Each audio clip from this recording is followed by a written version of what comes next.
Здравейте хора, ние започваме ще играем Майнкрафт. Извинявам се малко за забиването.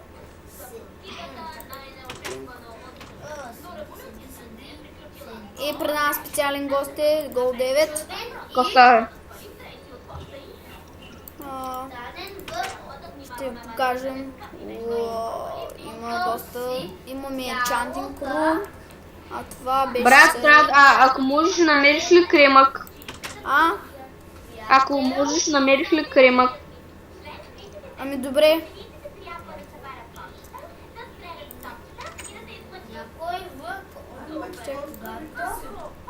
Селяне, ти имаш поздрави. Чакай да отворя вратата.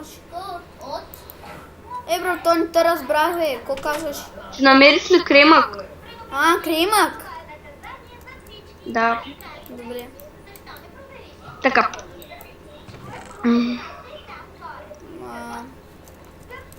Трябва ми ябълка.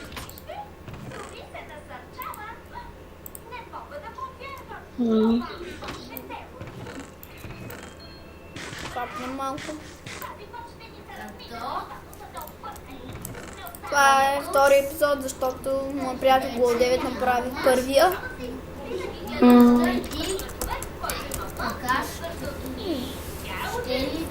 Направя съм портала само за пали. Да запалям. Трябва кремък за това тъпото. Ами добре. Ама с какво да го направя? Трябва ти кремък, не знам. Аз за това тъптах, ако може да намериш. Добре, ама.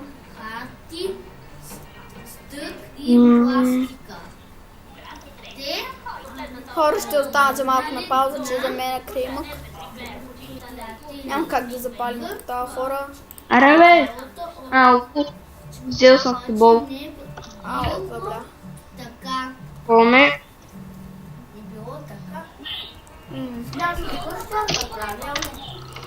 Бам. Това е нашата къща.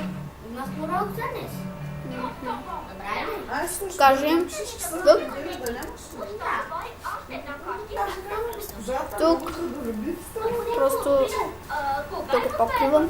На моя приятел е направил стаички. И това тъй се разширява.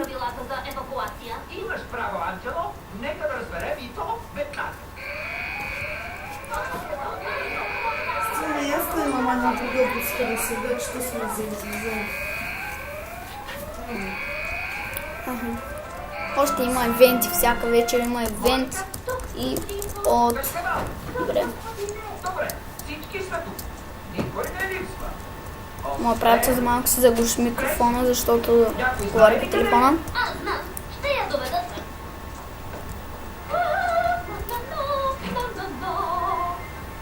Тази къща няма как да отворя питах, обаче е доста год, нали? И тази...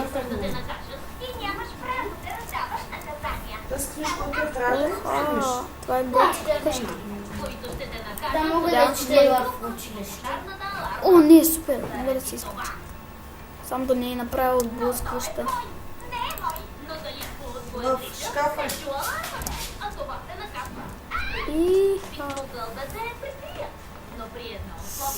Влязах. Има релси. Ето килимчета са. Ама аз така матрис. Не чули алармата? Тя не е виновната. Била си изгубила очилата и не могла да излезе. Това вярно ли е, Трейси? Сотинко. Не, Чичо. Тъй като слушах музика, не чух алармата. Да. Моля, тя да не би току-що да ме предаде. Трейси, много съм разочарована. Това е първо да... Не бъдеш така. Както и ти, Анджело. Но защо? Където ни излъзна. Да. За сега спираме втори епизод. Чакайте трети.